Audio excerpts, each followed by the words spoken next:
Ya, entonces en este tema de hoy vamos a tratar los libros sagrados. Entonces, los libros sagrados es lo que, digamos, lo conocemos como la Biblia. Entonces, ¿qué cosa es la Biblia? La Sagrada Biblia o Sagrada Escritura es la colección de ¿qué? De libros escritos bajo una inspiración del Espíritu Santo. Tienen como autor a Dios. Y como tales, estos libros son libros divinos e inspirados, fueron entregados a la iglesia. Biblia es una palabra griega que significa, viene la palabra biblión, que significa los libros. Los libros. Porque digamos es una colección, ¿no? Pero juntos se le conoce como la Biblia.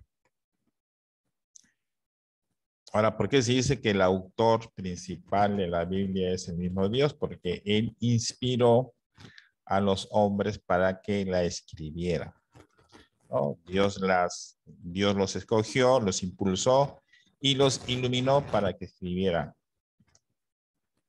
Ese es, digamos, como todo libro tiene un autor, podríamos decir que el autor es Dios. Y por eso se dice que la palabra de Dios es la Biblia. ¿Ya? Durante varias épocas la Biblia ha recibido varios nombres. Por ejemplo, se le dice Sagrada Escritura, Libros Santos, Divinas Escrituras, o Sagradas Escrituras, o solamente la Escritura, ¿no? Son diferentes nombres que se le ha dado en este tiempo. Ahora, como ustedes ya conocen por sus conocimientos básicos del curso de religión, la Biblia se divide en dos partes, el Antiguo Testamento y el Nuevo Testamento, que en total son 73 libros. El Antiguo Testamento lo comprenden 46 primeros libros. Esto fue escrito por varios autores durante muchos siglos en tres lenguas diferentes, hebreo, arameo y griego. Ahora el Nuevo Testamento comprende 27 libros que fueron escritos por algunos discípulos de Jesús. Entonces, por eso es digamos, el Nuevo Testamento es fácil de identificar. Trata ya sobre prácticamente desde el nacimiento de Jesús, ¿no? El Nuevo Testamento, ¿no? Ya ahí habla de Jesús, de sus prédicas que hace, ¿no? Todo principalmente el Nuevo Testamento contiene esto. En cambio, el Antiguo Testamento habla ya tiene aspectos históricos, cómo se formó el pueblo de Israel. Ahora, la Biblia a veces, o sea, la religión católica durante históricamente, a veces se ha roto la unidad y han aparecido otras religiones, por ejemplo, los protestantes. Eso pasó en el siglo XVI. ¿No? La iglesia se rompe y entonces desde ahí van apareciendo otras. La religión católica se va dividiendo y de ahí van apareciendo otras religiones o sectas que se le llama también. Por ejemplo, los protestantes no aceptan algunos libros de la Sagrada Escritura, ¿no? Los libros históricos de Tobías, Judith y los dos libros de los Macabeos, por ejemplo, ¿no? Tampoco aceptan dos libros llamados sapienciales, que es de la sabiduría y eclesiástico, y profético como el Baruco. Ese es, digamos, el resumen, ¿no? Que no siempre la Biblia, por eso los grupos protestantes interpretan la Biblia a su manera, ¿no? Esa es la diferencia de la Iglesia Católica. Los cristianos, la Biblia interpretan de una sola manera. En cambio, los protestantes la ven de otra forma, ¿no? Lo interpretan de otra manera, ¿no? Y si ustedes ven cada grupo, hay diferentes grupos protestantes o sectas que se les llama, entonces lo interpretan la Biblia de diferente manera. E incluso aducen que saben más que cualquier cristiano lo que es la Biblia. Pero algunos de ellos o algunas sectas, la Biblia no la interpretan al pie de la letra. Y ahí viene justamente lo que es el error de ellos, ¿no? Ahora, en este gráfico ustedes pueden ver cómo es lo que hemos revelado, ¿no? O sea, la revelación, que hemos visto un poco la clase anterior, ¿no? Acá viene la Sagrada Tradición. La Sagrada Tradición era lo que no era escrito. Entonces, de ahí, de eso que se hablaba no solamente, ¿no? Se hablaba, se decía, ha pasado de generación en generación, ya se ha escrito. Entonces, acá viene la Sagrada Escritura. La Sagrada Escritura ya revela a Jesucristo como el centro de revelación. Y la Sagrada Escritura ya, como hemos mencionado anteriormente, se divide en el Nuevo Testamento, que tiene, o en el Antiguo Testamento, 46 libros, y el Nuevo Testamento, 27. En total son 73 libros. Ahora, ¿qué nos cuenta la Biblia? Ahora, es muy importante, a veces, que uno sea de repente creyente o no creyente, la Biblia en realidad es, si ustedes leen la Biblia tiene pasajes muy importantes. Por ejemplo, hay pasajes históricos y también nos da a entender todo lo que se habla en la actualidad. A veces uno habla, por ejemplo, la religión católica prácticamente proviene de la religión judía, pero a veces uno dice, los judíos. Pero si uno lee la Biblia, se va a dar cuenta muchos aspectos históricos, ¿no? Las narrativas que hay ahí. Por ejemplo, entonces, ¿qué nos cuenta la Biblia? La Biblia no es un tratado de ciencias humanas, o sea, historia, geografía, ciencias naturales, ¿no? Sino es un libro histórico religioso, ¿ya? Que esté escrito con la forma de escribir de la época en que se escribió, con esas maneras, con ese hablar, con esa narrativa de aquel tiempo. Pues no es un libro, las Biblias que a veces ustedes se encuentran para niños, por ejemplo, y es una Biblia que está acondicionada para que el niño entienda, ¿no?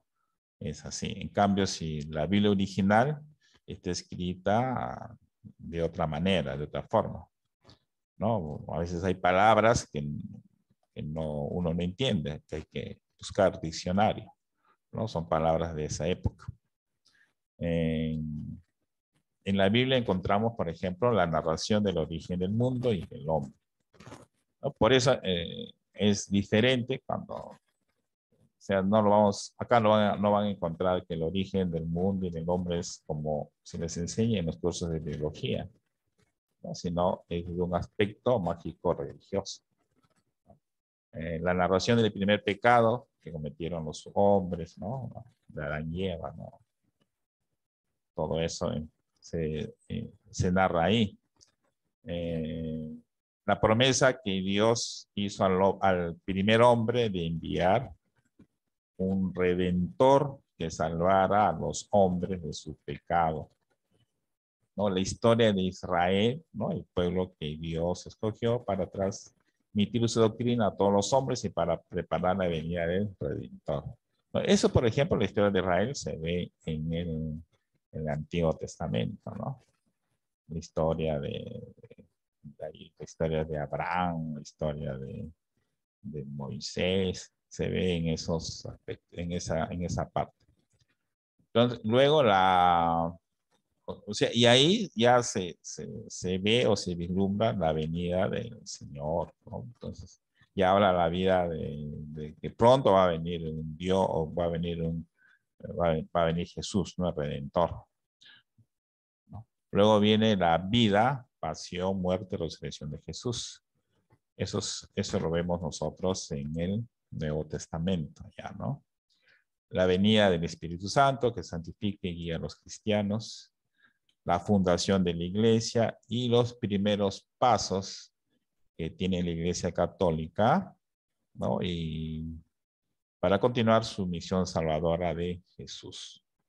Este es un resumen de todo lo que podemos encontrar en la Biblia, ¿no? Tanto el Antiguo como el Nuevo Testamento. Ahora, libros de la Biblia, por ejemplo, hay los llamados libros históricos, ¿no? Otros contienen los avisos, amonestaciones o castigos anunciados por los profetas en nombre de Dios. Son los que se llaman libros proféticos. Otros contienen enseñanzas o normas de vida. Son los libros sapienciales o doctrinales, ¿no? Porque en la Biblia hay muchos aspectos morales. Muchos de los valores que conocemos justamente ha salido o se ha elaborado a partir de la Biblia, ¿sí? Esos son los valores morales que decimos. Luego tenemos la Sagrada Inspiración y Verdad de la Sagrada Escritura. La Sagrada Escritura es el conjunto de libros escritos bajo la inspiración del Espíritu Santo, tiene a Dios como autor principal y ha sido entregados como tales a la Iglesia. Ahora, ¿qué se llama inspiración? Aquella gracia o carisma que da a Dios a ciertos hombres para que consignen por escrito todo y solo lo que Dios quería comunicar a los hombres, ¿no? Todo lo escrito es verdaderamente revelación divina o palabra de Dios.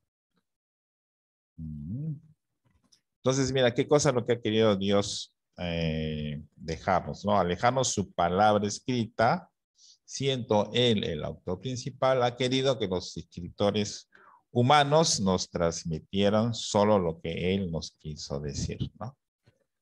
Los escritores no fueron coaccionados ni privados de su libertad al narrar un libro sagrado. Cada escritor narraba el texto con las condiciones de su tiempo, cultura. Por ello podemos apreciar en los libros de la Sagrada Escritura que existen libros proféticos, libros históricos. Entonces en la Biblia vamos a encontrar, digamos, los autores, cómo ellos interpretan, ¿no? La Biblia. A veces, por ejemplo, en el Nuevo Testamento, por ejemplo, de los evangelios, a veces ciertos pasajes de la vida de Cristo, ¿no? Cada autor lo realiza de diferente manera, ¿no? Pero casi siempre lo mismo es, ¿no? Pero algunos detalles, menos detalles más, ¿no? Por eso cada autor es como quien dice independiente, como lo interpreta. ¿Qué más tenemos? Luego ya, esto es más importante. Ya, también los libros sagrados están bajo la inspiración del Espíritu Santo, tienen a Dios como autor y como tales se les ha entregado a la misma iglesia. ¿Ya? Pero en la redacción de los libros sagrados, Dios eligió a los hombres que utilizó usando de sus propias facultades y medios de forma que obrando Él en ellos y por ellos escribieron como verdaderos autores todo y solo lo que Él quería. A esos autores inspirados se les llama hagiógrafos o escritores santos. Ahora, ¿cuáles son los principales redactores, por decir, ¿no? En el Antiguo Testamento está Moisés, el rey David, los profetas Isaías, Jeremías, Ezequiel y Daniel. En el Nuevo Testamento son los 4 evangelistas, Mateo, Marcos, Lucas y Juan, y el apóstol San Pablo.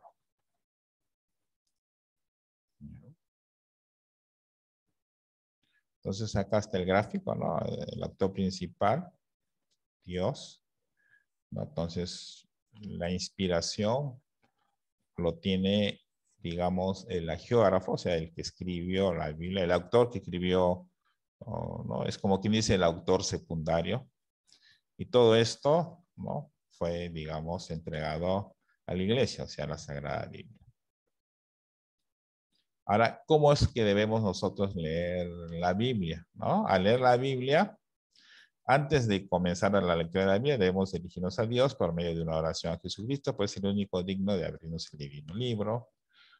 No debemos de leer las Sagradas Escrituras de corrido, sino meditando lo que se lee. En otras palabras, mira, la Biblia, así como cuando lees un libro, en realidad uno lo debe interpretar, ¿no? Buscar su enseñanza, ¿no? Tampoco no hacerlo como lo hacen algunas sectas, ¿no? Digamos, de leerlo al pie de la letra, ¿no? Eh, por ejemplo, algunas sectas no bautizan a los niños, no bautizan a los niños porque Jesucristo dice, Jesucristo fue bautizado a los 30 años, entonces quieren seguir al pie de la letra eso, ¿no? Como en la Biblia dice que Jesucristo fue, digamos, bautizado cuando tenía 30 años, entonces en sus sectas no a menores de edad o niños no los bautizan. Entonces lo interpretan de otra manera, prácticamente ahí lo están interpretando al pie de la letra, ¿no? Entonces es necesario leer la escritura con gran humildad y con entera sumisión en la iglesia, lo cual recibió de Jesucristo este sagrado depósito. Jesucristo es el gran objetivo que hemos de tener presente en la lectura de la Santa Biblia si queremos alcanzar su recto sentido. ¿Y cuál es el fin de esto? Es de vivir la doble caridad, es decir, para con Dios y para con el prójimo. Por ejemplo, en las sectas religiosas, esta parte de acá, por ejemplo, cuando nosotros queremos, digamos, llegar al cielo, por decir, uno, debemos de tener fe, debemos ayudar al prójimo. Otras sectas, y esto nosotros lo vemos en la Biblia, ¿no? Lo vemos con sus enseñanzas, ¿no? Por ejemplo, la parábola del buen samaritano nos dice, nos indica, por ejemplo, lo que es la caridad, ¿no? Es un ejemplo de la caridad, ¿no? Pero en cambio algunas sectas lo interpretan de otra forma, ¿no? Entonces dicen que para alcanzar el cielo o tener fe, no es necesario hacer obras de bien, ¿no? Entonces eso lo ven de otra manera, ¿no? Entonces este es un resumen de lo que es. No vamos a entrar en detalles de los libros porque eso ya ustedes, o cómo se lee la Biblia, ¿no? Ustedes ya saben, la Biblia son, cuando se les da un pasaje bíblico, son capítulos y son versículos, ¿no? Por ejemplo, acá, ¿no? Son estos, son, son versículos, son capítulos, el, el autor, digamos, el capítulo y los versículos, ¿no? Entonces ese sería lo que es de este tema, ¿no? Un tema interesante, un poco entender lo que es la Sagrada Escritura, qué cosa nos dice, cómo se debe de leer, ¿no? Eso es lo que he querido mostrarles en esta oportunidad. Continuando con esto, entonces ustedes en su tarea van a contestarme estas preguntas. Ya está subida la tarea, creo que ya está subida. Creo que hasta la pregunta 5, las 5 primeras preguntas, ¿no? De esto, ¿no? ¿Qué es la Sagrada Escritura? ¿Quién es el autor de la Sagrada Escritura? ¿Por qué la Biblia no puede equivocarse? ¿Cómo se divide la Biblia? ¿Qué nos cuenta la Biblia? ¿No? Esas 5 primeras preguntas están ahí. Ustedes ya saben, como siempre, tienen que hacerme un resumen. Y el resumen, me escuchen, el resumen tiene que ir en su cuaderno, ¿ya? En su cuaderno, no lo manden en los que envían tarea, los que envían, por casi los que están acá presentes, o Joseph, por ejemplo. Una cosa, hay revisión de cuaderno en todos los cursos. En todos los cursos. Los alumnos que van al colegio me tienen que presentar en físico el resumen de ese tema, por ejemplo, más su tarea. Los alumnos que no que virtualmente asisten a estos cursos, al final del curso del semestre me tienen que enviar un video con todas sus anotaciones. Ojo, por eso no, algunos de ustedes han salido bajos en estos cursos porque no han presentado cuaderno, sobre todo los alumnos virtuales. Tienen que presentar cuaderno. Los alumnos que están yendo al colegio tienen que traerlos, mostrarlos físicamente cada semana. Por ejemplo, el día lunes tienen que traerme sus cuadernos con ya las tareas de 2 semanas, ya, de los 3 cursos, porque es el único día, lunes o máximo hasta el día miércoles. Tienen que tener ahí, todas las tareas están subidas, todo material está ahí, así que no tienen por qué no hacer. Solamente con los alumnos virtuales, si es un solo video que se les va a pedir ya una semana antes que acabe el semestre, unos días antes que acabe el semestre. Pero tampoco no dejen de hacer, porque tienen que mostrarme capítulo por capítulo. No, es fácil, ¿no? Y así quedamos entonces. Entonces, en los otros cursos, por favor, hagan sus prácticas, envíen los alumnos que también virtuales envíen sus tareas en las fechas respectivas. Por ejemplo, esta tarea de religión de la semana pasada ya debe de estar en la plataforma, porque hoy día ya se vence, ya. Hoy día se vence. Las tareas de biología, las tareas de razonamiento matemático de las clases anteriores ya debe de estar en la plataforma, ya. Y ya estoy revisando algunos. Ojo, en los ejercicios de razonamiento matemático, no me marquen solamente la respuesta. Tienen que hacerme, por favor, cómo sale el resultado. Así no juega Perú. Tienen que hacerme con el resultado ahí, porque es fácil que ustedes agarren una calculadora y lo hagan. No, tienen que salir. Quiero ver cómo sale el resultado. ¿Ya? Dense su tiempo a un costadito o peguen 2 hojas en su tarea que envían y lo llevan. Así. No marquen la respuesta nada más, porque si ustedes les pongo 10 ejercicios, me demuestran los 10 ejercicios, yo les pongo 20, pero si ustedes me marcan solamente la respuesta, yo le voy a poner 10, 12, 11, porque no estoy viendo que ustedes están resolviendo el ejercicio. ¿Ya? Por eso ustedes van a encontrar diferencias, ¿no? O sea, están bien contestadas, marcadas las respuestas, pero ¿por qué tengo baja nota? ¿Por qué? Porque no me estás escribiendo cómo sale el resultado. Esa es la diferencia. ¿Ya? Entonces, hasta ahí nos quedamos. Nos quedamos ahí. No se olviden, hoy día tienen sus prácticas, tienen hasta las 12 de la noche para que lo resuelvan. Listo. Entonces ahí nos quedamos, ¿ya? Ya, nos vemos.